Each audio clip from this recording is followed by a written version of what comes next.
What's up, everyone, and welcome to ClearTalk. So, in this video, we are going to be talking about Trump's inauguration. It appears things have had to be changed. You have a lot of cold weather coming in, and so uh, things had to be moved around. So, we're going to just sort of go over what looks like to be the plans. Um, I- it, it shouldn't take long to go over this, but I thought it was, I guess, sort of what interesting. I don't know. So yeah, if you like what the content we're talking about here, please consider subscribing, like, share, all that good stuff. Um, Consider checking out my other channels, JMD Drummer, JMD Play. If you like that content, please subscribe there as well. Like, share, all the good stuff there. You have the Discord, JMD Nation. If you want to, talk to me or other people or give, ideas and whatnot, I'll be done there. The one-time donation QR there, or you can do it to JMD Nation, patreon.com, $3 a month. And yeah, you can, that's where you can help support the channel and the content and all that good stuff. Um, and it's available for all of them. So check that out there. And if if you don't want to support, that's perfectly fine as well. Any support you do give, whether it's there or just here, subscribing, liking, sharing, all that good stuff, it's very much appreciated. So thank you very much. All right, um, so yes, we have the um,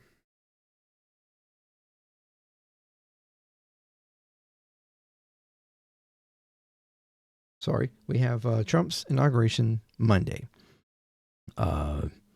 and there if you don't know, there is a cold front, a massive cold front coming down. The jet stream is dipping, and a massive cold front coming down, um, in across America, beginning next week, beginning tomorrow, really. And so it's going to bring bitterly cold weather all across the U.S. all the way down to the coast, really. But by Monday morning, for the inauguration, temperatures in Washington D.C. are supposed to be frigid. This is looking to be potentially like the second or third coldest inaugural day in history. Um, the last time that, uh, ironically, in my opinion, the last time that this happened, and the change that we're about to go over is what happened was during the second term for Reagan. Uh, Funny enough, this is the second term for Trump. Same thing has happened. A cold ass day on the inaugural day, to where it has to be moved indoors. So I find that interesting and funny, um, and a little ironic, especially knowing all the disastrous things that Reagan wound up doing for our country. Although a lot of people hold him in regard, that's the dude basically ruined our country, and it's a reason why we have the wealth and inequality that we have now. But anyways, so yeah, cold day then, cold day now, and you can take that and roll with it how you will. I do find that very interesting, to say the least. Could be a sign of something, right? But anyway, so we have this article here. Trump swearing in will move inside the Capitol rotunda because the intense cold weather. So, President-elect Donald Trump will take the oath of office from inside the Capitol Rotunda on Monday due to the forecast of intense cold weather, upending months of meticulous planning for a massive outdoor event with crowds sprawling down the National Mall. The weather forecast for Washington D.C. I can't talk. With the wind chill factor, would take temperatures into severe record lows. Trump posts on Truth social platform. This is an Arctic blast sweeping the country. I don't want to see people hurt or injured in any way. That was supposedly him on Truth Social. That's that's positive. The rotunda is prepared is prepared as an alternative for each inauguration in the event of inclement weather.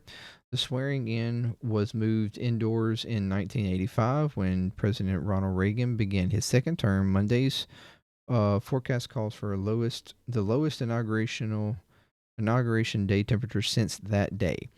Outgoing President Joe Biden, members of Congress, and some other dignitaries and notable guests will be able to view the ceremony from inside the Capitol Rotunda. But even if they are standing shoulder to shoulder packing the rotunda as in 1985, many will be forced to watch the swearing from elsewhere. Alternative plans um,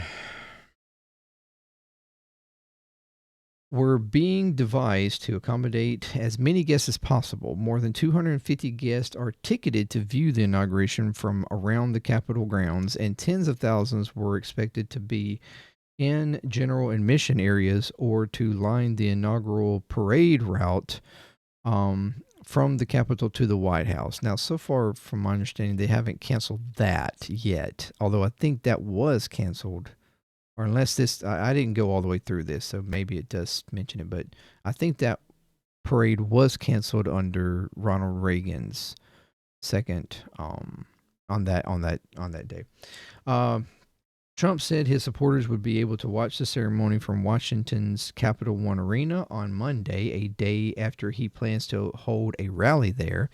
He said he would visit the arena, which has a capacity of about 20,000 after his swearing in and host a modified inaugural parade there.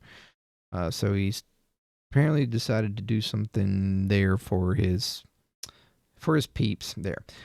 Trump said other inaugural events, including the Sunday rally and his participation in 3 official inaugural balls on Monday night, would take place as scheduled. The U.S. Secret Service, which leads the security planning for the inauguration, said it was working with organizers to adapt its plans for the event due to the rescheduling changes.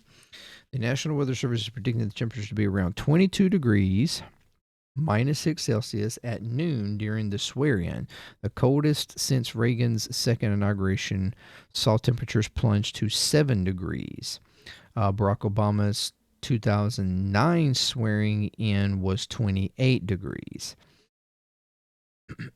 The joint Congressional Committee on Inaugural Ceremonies will honor the request of the president-elect and his Presidential Inaugurational Committee to move the 60th inaugural ceremonies inside the U.S. Capitol to the Rotunda, a spokesman said Friday. The Capitol Rotunda was one of the areas, I hope I'm even saying that right, one of the areas breached during the January 6th in 2021 insurrection by supporters of Trump tried to block the certification of his 2020 defeat to Biden. The temporary inaugural platform where Trump was to be sworn in outdoors was the site of some of the most violent clashes between rioters and police officers trying to protect the Capitol complex.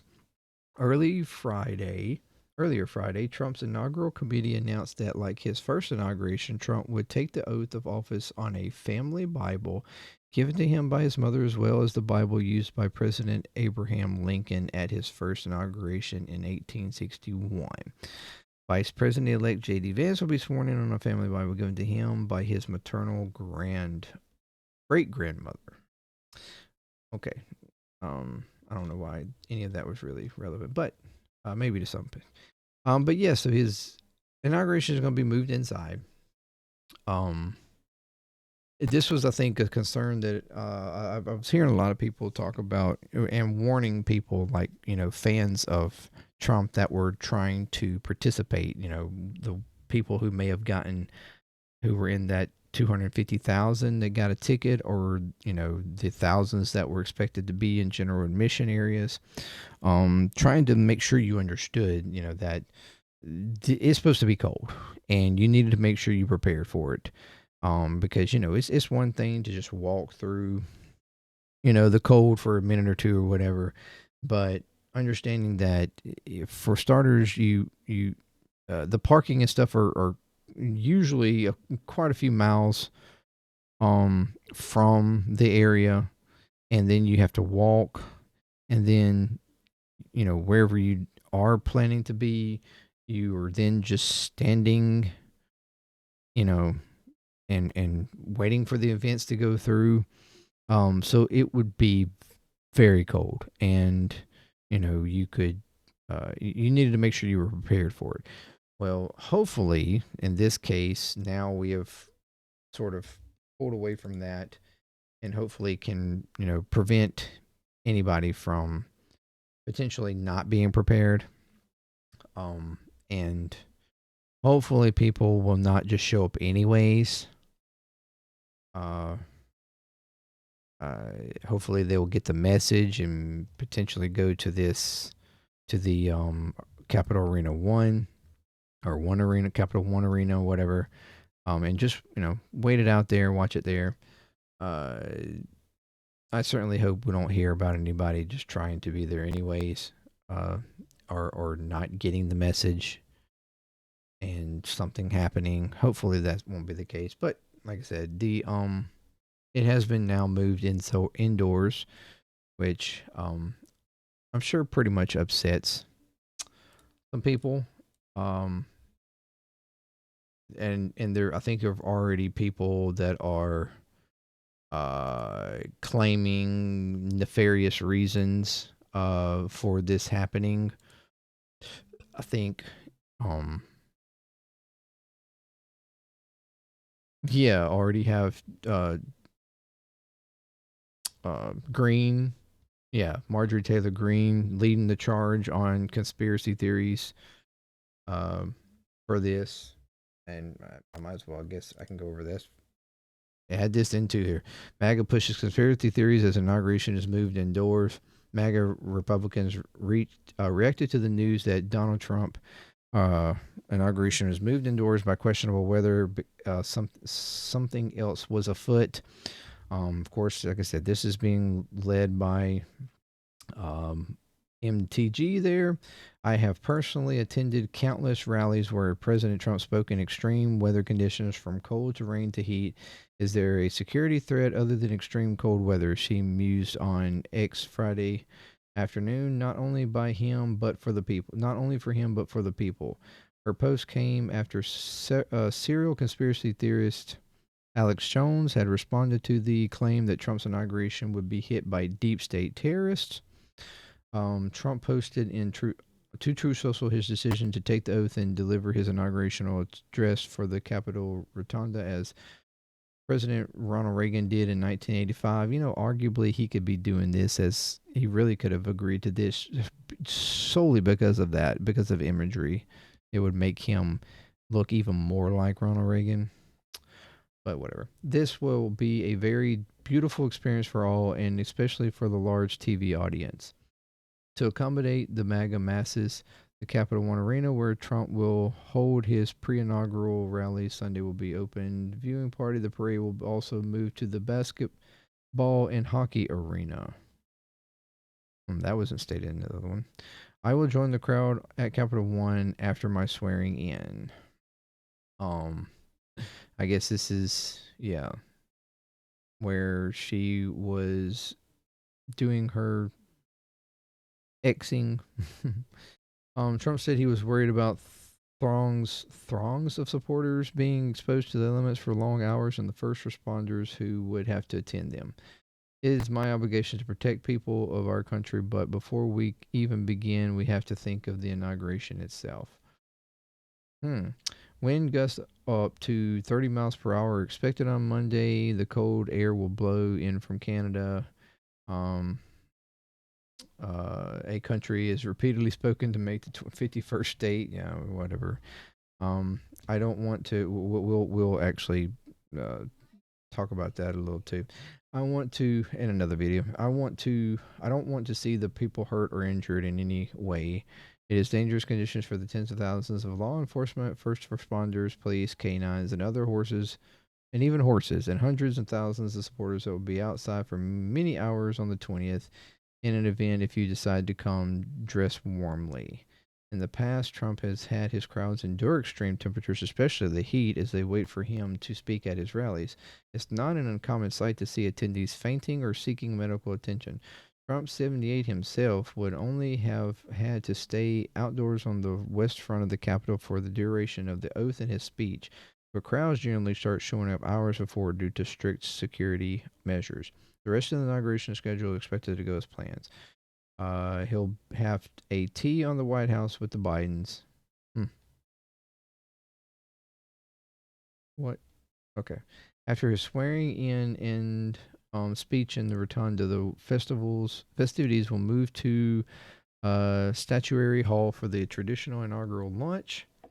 Later Monday night, the president and his first lady Melania will attend 3 official balls. There are signs the city is gearing up for a big event. Data compiled at by STR and provided, man, I can't speak, provided by Destination DC, which promotes city events, puts the city's hotel occupancy rate at 70% on Saturday, compared to a typical 36% on Saturday 1 year ago. What does any of this matter? Um. Okay. January is cold in Washington D.C. As a spokesman, I think people are prepared for the weather. People know that they're going to be standing around similar to Times Square on New Year's Eve. I don't think it's going to be an impact. A protest set for Saturday has obtained a permit for 50,000, but it is unclear how many people will show up. A high of 44 degrees is forecasted for Saturday. Trump's inauguration is said to be the coldest since Reagan's second inauguration, which when temperatures were just 7 degrees at noon and the ceremony was moved indoors. We started again at the steps of this symbol. We stand again at the steps of this symbol in our democracy. Well, we would have been standing at the steps if it hadn't gotten so cold, Reagan said at the time inside the Capitol. Now we're standing inside this symbol of our democracy. Okay. It was 20 degrees at noon. Uh, yeah, that has nothing to do with anything. So yeah, I was thinking this was going to be more about the so-called conspiracy stuff, but but yeah, you already have people trying to claim nefarious reasons. Like I don't know. I guess they think that they're it's being forced inside because of um because they're wanting to deter from people being there, or prevent his fans from being there. Um, and I mean, don't get me wrong, a lot of his fans and followers probably would endure the cold just to be there. Uh, they, yeah. So, but it's not anymore. Um, to Trump's credit on that, he seems to actually be presenting himself as caring about his followers and stuff. In this one instance, so outside of how he may treat the rallies, in this instance, which will be way more publicized, clearly they've decided to be a little bit more preemptive on it, and trying to make sure that everybody is safe and that nobody gets hurt or anything happens. Because you certainly don't want that happening, not on an inauguration day. That would be the only thing that is taken from that day if that was to happen. So it is smart, no doubt about it. But also, like, again, it's safe, and it's better to be safe than sorry, right? So, kudos to them on that, moving it indoors and being safer on it. But yeah, so now it's going to be indoors, limited people, and yeah, that's pretty much it. So, not much else to say about that. Thank you for joining me on that. Let me know what you think. Are you excited about the inauguration day and event? Are you dreading it? Is it a day that you wish just didn't exist. I don't know. Let me know what you think. Thank you very much, and next time, peace. ClearTalk. I'm out.